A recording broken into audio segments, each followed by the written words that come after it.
In our top story, India and China have agreed on the resumption of Kailash Mansarovar Yatra in the 23rd meeting of the special representatives. And also, they agreed to cross-border tourism, including in areas like Tibet cross-border river cooperation and Nathula border trade. This was the first special representatives level meet since the flare-up in the western sector of the India-China border areas in 2020. Now, during the meeting, National Security Advisor Ajit Doval and Chinese Foreign Minister Wang stressed on the need to maintain peace and reaffirmed commitment to continue seeking a fair, reasonable and mutually acceptable package solution to the boundary issue. The special representatives of India and China had started talks to resolve the boundary dispute in 2003. They had reached an agreement in 2005 on political parameters and guiding principles for settlement of the boundary question.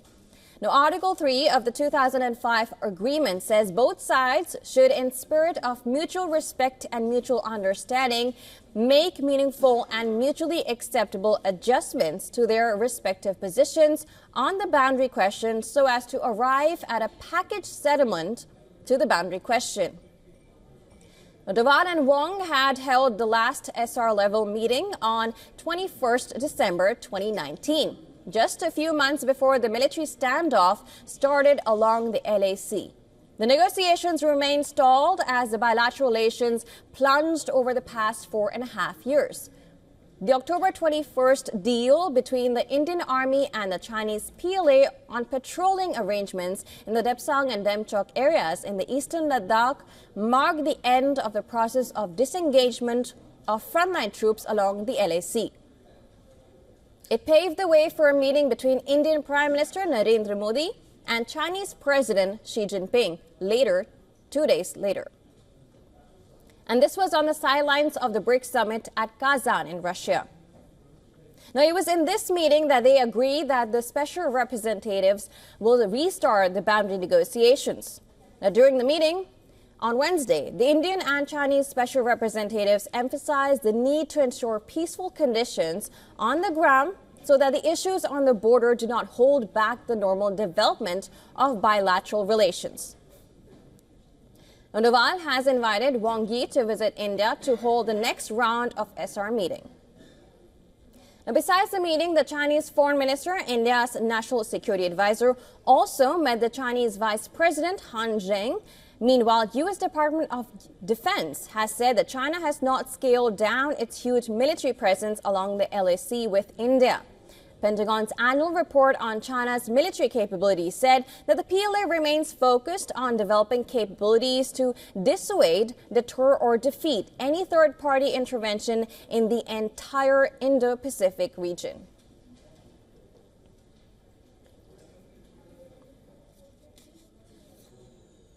Now, this was the first special representatives level meet since the flare-up in the western sector of the India-China border areas in 2020. Now, during that meeting, National Security Advisor Ajit Doval and Chinese Foreign Minister Wang stressed on the need to maintain peace and reaffirmed commitment to continue seeking a fair, reasonable and mutually acceptable package solution to the boundary issue. Now, the special representatives of India and China had started talks, as I told before, to resolve the boundary dispute in 2003. They had agreed on an agreement in 2005 on political parameters and guiding principles for settlement of the boundary question.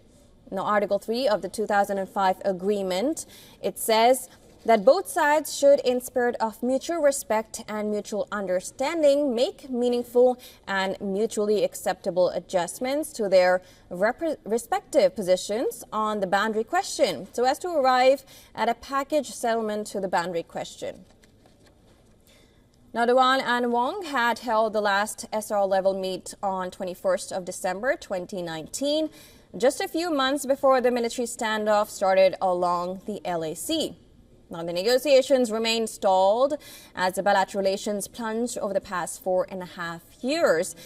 Now, the October 21st deal between Indian Army and the Chinese PLA on patrolling arrangements in the Depsang and Demchok areas in the eastern Ladakh marked the end of the process of disengagement of the frontline troops along the LAC.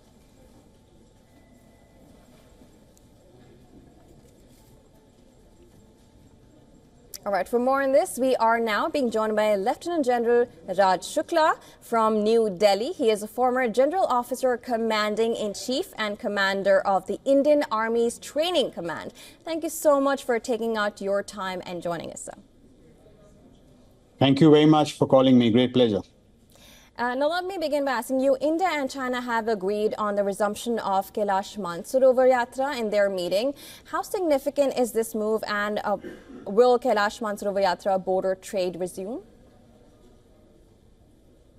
So, following the disengagement of 21st October and then the meeting between Prime Minister Modi and President Xi on the 23rd, in a space of less than 2 months, when the two SRs, Mr. Doval and his counterpart, have now, what they have achieved in terms of these 6 consensual outcomes, or this reasonable forward movement in the resumption of diplomatic mechanisms. You spoke of Kailash Mansarovar. There is Nathula border trade, trans-border river cooperation, patrolling, grazing, and all this.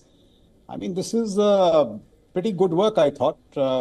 It demonstrates diplomatic agility, speed, and momentum. And I also think it is the result of 5 years of diligence and hard work, because it was 5 years ago that the SRs met. And now, from the broader agreement, within 2 months to get all this going, I think full credit must be given to the National Security Advisor, Mr. Ajit Doval, his team, and the Chinese counterparts. I'm also sanguine that this will inject greater energy and vitality into the larger question of boundary settlement. I mean, it's a very complex issue. I'm not saying that there'll be quick results, but certainly energy and vitality. I've also noted that the Chinese reaction has been very enthusiastic, far better than the last time around. Mr. Wang, I'm quoting him, he said the discussions were very substantive. The results are hard won and worth cherishing. So I think on a whole, it demonstrates perspicacity, speed, momentum. It's a good start in terms of resumption, though it's still a very long way to go. Right. So India and China reaffirmed their commitment to pursuing a fair, reasonable, and mutually acceptable resolution to the boundary question, as you also talked about, which is guided by the political framework agreed upon in 2005. Now, to just understand better for our viewers as well, could you help us understand what is this 2005 framework? Yeah, so since this 2005 framework, it was on the basis of this 2005 framework that the special representatives, they got together to address all the questions of, the challenges that are associated with the settlement of the boundary issue in terms of delineating in LAC, on the ground, on the map, patrolling, and there are a whole set of complicated measures. So here I would like to say, while this is a good reprieve, it is very good work done, it may be too early to say that it is a fundamental reset. Because here, see, the larger problem is what, and I would just like to make 2 to 3 very quick points. The strategic reality on ground is in terms of the military component of the power differential between India and China. Now, that is $400 billion. So we have to see, I would like to note that the military component of this differential is now spreading into other areas beyond the LAC. For example, in terms of air power, the AD topology, the rocket force, the whole technology piece. In fact, I would commend to you a report which has come out just yesterday on the military and security developments of the PRC and the PLA, the American annual report to the Congress. That will tell you that, China's post-modernization goals are on target, on time. There are phenomenal upgrades in technology, massive instruments in choke point technologies, shipbuilding, so on and so forth.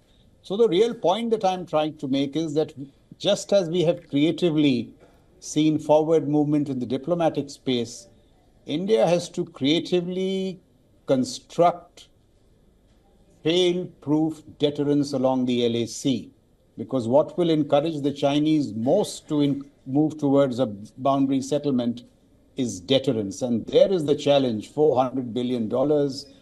See, thus far, diplomacy has been returning to bail out failures of deterrence. The cycle must change. Diplomacy must ride on deterrence. And here, if I must make one final point, now India is, fifth largest economy, third largest economy. So we are now in the big league. And in this triangulation between a declining hegemon USA, I'm not saying it's out, but its power is definitely reducing, a rising challenger China, and this aspiring Vishwabandhu India, the game is getting extremely complex and complicated. And the lesson over the last 4 or 5 months is that India and China have to stay on the top of the relationship on their own. We have to get together because that increases our maneuver space with Washington. And, with America, what India has to see is there are two ways to take this relationship forward. Either we put faith on the Delaware spirit, which is increasing technology partnerships. We've done one on semiconductors, which spread to supply chains, critical minerals, so on and so forth. But if the deep state instincts intervene, as they have over the last 3 to 4 months, the Indo-US relationship, will be held back. I'll give you an example. So look at the GF414 and F404 engine deals with HAL and with our light combat aircraft. American bureaucracies is dragging its feet on these deals. And Russia, even when it is at war, has given us the INS Thushal in quick time. So if the Indo-US relationship has to move forward in this triangulation piece, the bureaucracies has to return.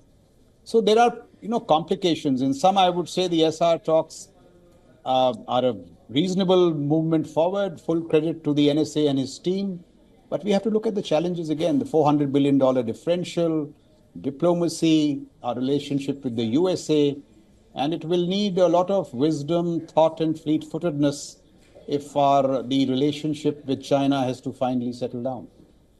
Absolutely. I'm glad I was actually going to come to the question of the complications and challenges that we'll face, but you have perfectly summarized for us the challenges that we could face. And of course, also mentioning that U.S. has actually, Pentagon just came out with an annual report that on China's military capability. I was referring to that. Yes, it's a marvelous report. Absolutely. And, I would strongly urge your viewers to go through it. Yeah. Absolutely. So, but of course, you have summarized us the entire, of course, the meat and everything for us. But of course, that's the only time we have with you. But thank you so much for joining us, Lieutenant General. Great pleasure. Thank you. Raj Shukla, for joining us and giving your perspective.